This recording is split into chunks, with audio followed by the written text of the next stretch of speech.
two of us, and we have a 10-year-old daughter and an 8-year-old son, Mason and Keaton. And at 16 months, Keaton was diagnosed with a really deadly form of brain cancer called a medulloblastoma. Keaton has had to overcome a lot because of his diagnosis and his treatments. Almost 7 years since his diagnosis, and he's just now starting to walk on his own. Likewise, his sister has had to overcome a lot of challenges from having a sibling who has cancer. I think she often feels like she gets the short end of the stick. In some cases, because we had so much of our attention tied up with Keaton, that necessarily we had less time to spend directly with Mason and her needs, and she was only 3 when all of this started. Mm-hmm.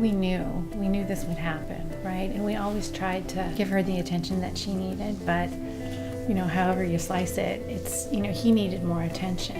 He needed help walking. He needs to go to therapy. He needs this or he needs that. And so I think it was really difficult for her. I think it still is. When Keaton was first diagnosed back in June of 2006, the nurse practitioner who we would start seeing, her camp name is Puck, she was actually gone that week, and it was because she was at camp. And I remember thinking, oh my gosh, we're going through this horrible thing and she's off at camp somewhere. But that was when we first heard about it, and so it sort of became this thing that off in the distance. I always thought, if I'm going to be so thrilled if he gets to go to camp one day, if he survives and makes it to camp, it's going to be the happiest day of my life. I think the whole family was apprehensive for the month before camp, and I think a lot of that had to do with the fact that it was the first away camp for either of our kids. I was super nervous because I never went there before, and I didn't know what was going to happen or if everybody was going to be nice or not. When we drove up to Camp Burton for the first time, I remember thinking, are we going to be the family that has to bring our kids out and just turn right around, because they weren't going to go. And as we got there, we saw groups of people, a lot of happy kids. There was just joy and joyful noise. I started crying. Yeah. And we pulled up to the parking spot, and there was a parking attendant out there telling us where to park. And I think he must have thought I was upset about leaving the kids, but they were really tears of joy, because it was such a happy place. You could sense it from the beginning. Camp Goodtimes was, for our children, an adventure very much unlike anything that they've experienced before. Once they were there, they didn't want to leave.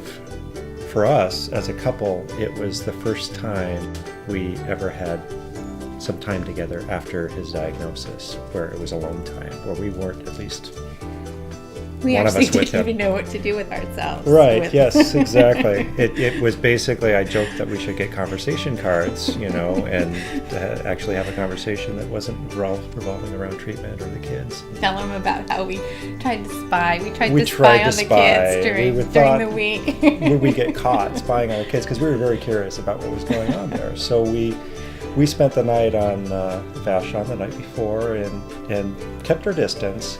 But we got there probably one of the earlier groups, family that got there.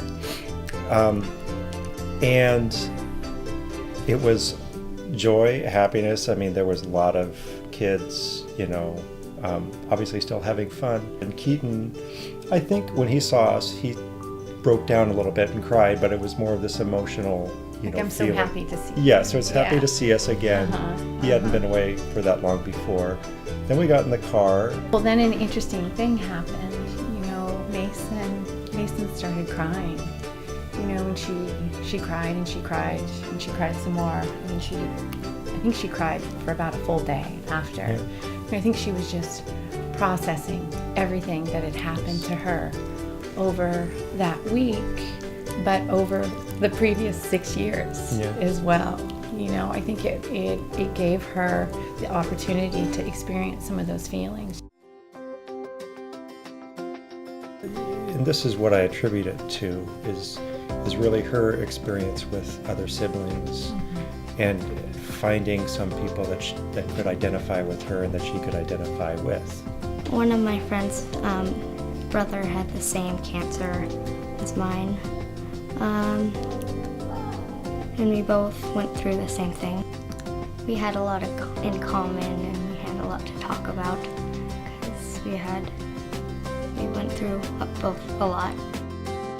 I tell people that it's the week that we kind of got our daughter Mason back.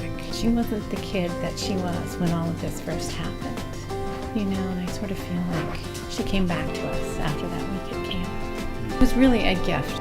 It was really a gift for our family.